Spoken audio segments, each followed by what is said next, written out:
भारतीयों नमस्कार। आज जिस विषय पर हम बात करने जा रहे हैं वो है कोरोना की महामारी से देश परेशान और फार्मास्यूटिकल के एपीआई का विश्व युद्ध। एपीआई को मैं इसका जो ऑफिशियल नेम है एक्टिव फार्मास्यूटिकल इंग्रेडिएंट्स, इसे समझने के लिए सरल भाषा में हिंदी भाषा में हम कहेंगे कि दवाइयों के उत्पादन का कच्चा माल। दवाइयों के उत्पादन, कोरोना से संबंधित अन्य उपकरण, कोरोना से संबंधित जो उपचार के लिए आवश्यक दवाई हैं, उन दवाइयों के निर्माण में जो कच्चा माल उपयोग होता है उसको लेकर इस कोरोना की महामारी काल में विश्व युद्ध छिड़ा हुआ है। इस विश्व युद्ध के जो प्रमुख पात्र हैं चाइना, अमेरिका, यूरोप, कनाडा, और इसका जो विक्टिम है वो हमारा भारत, और भारत का उसमें विक्टिम होने में जो मुख्य भूमिका है वो वर्तमान सरकार के प्रधानमंत्री नरेंद्र मोदी जी, उनकी केंद्रीकृत और गुप्त नीतियां, और जो फार्मास्यूटिकल एंड केमिकल इंडस्ट्री और कॉमर्स मिनिस्ट्री, इन सब का काम या तो वो खुद ही देखते हैं या भारत के संभावित भारत रत्न डावोल साहब 2-3 दिन पहले मीडिया में सोशल मीडिया में ये अफवाह उड़ी कि डावोल साहब को भारत रत्न देने की बात चल रही है। कल उसका कंक्लूजन निकल के सामने आ गया।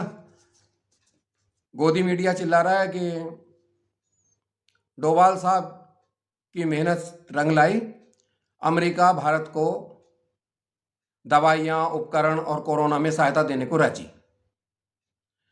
और आज सुबह गोदी मीडिया ने न्यूज़ चला दी कि मोदी जी की जो बाइडेन से बातचीत, अमेरिका भारत की मदद करने को तैयार। अखबारों में खबर छप गई, भारत को 9 देशों ने कोरोना में मदद करने की पेशकश की। इसमें यूरोपियन यूनियन जिसमें 23 देश हैं, इंग्लैंड, कनाडा, यूएई, संयुक्त अरब अमीरात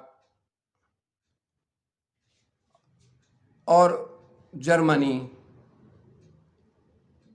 यहाँ तक कि पाकिस्तान का नाम भी भारत को कोरोना की जंग में मदद के लिए ऑफर करने वालों में है। बहुत अच्छी बात है, बड़े अच्छे संबंध हैं।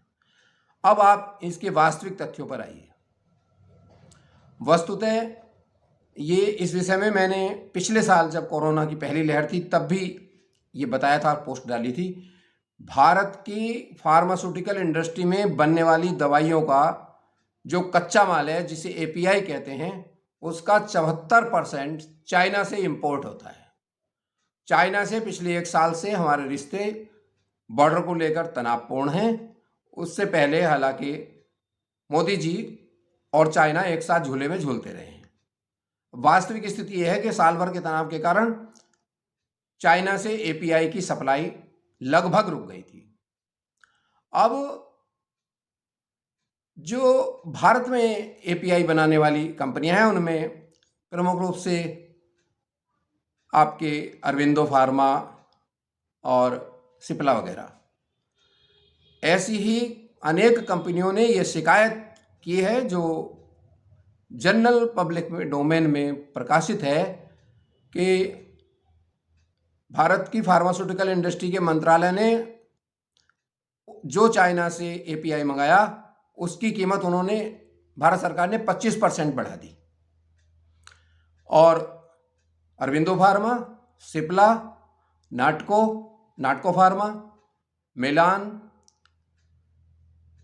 हेरेटो आदि कंपनियों ने ये शिकायत की है कि जो एपीआई है इसकी कीमत को सरकार एक नियंत्रित तरीके से, एश्योर्ड तरीके से रखना चाहिए जिससे दवाई आराम से बन सके। अब जो डावोल साहब और तुम्हारे भारत के विदेश मंत्री, भारत के कॉमर्स मंत्री, भारत के फार्मास्यूटिकल मंत्री, भारत के केमिकल इंडस्ट्री मिनिस्टर, इनकी बजाय डावोल साहब बात करके आए हैं अमेरिका से, और अमेरिका से उन्होंने बात की, उसके बदले में सारी यूरोपियन यूनियन और सारा जो मिडिल ईस्ट वर्ल्ड है वो भारत को सहायता देने के लिए राजी हो गया, और वहाँ से चलने वाली खेपों के फोटो भी दिखा दिए हैं।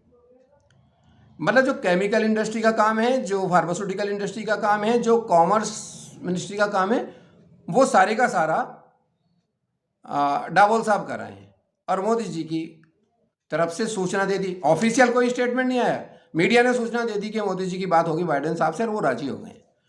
अब जरा बाइडेन साहब की और अमेरिका की पोजीशन देख लीजिए। अमेरिका अपने लिए जो उनके यहाँ फार्मास्यूटिकल इंडस्ट्री है उसका जो विफ्रोपेन नामक दवाई है उसका 91% एपीआई अमेरिका खुद चीन से खरीदता है।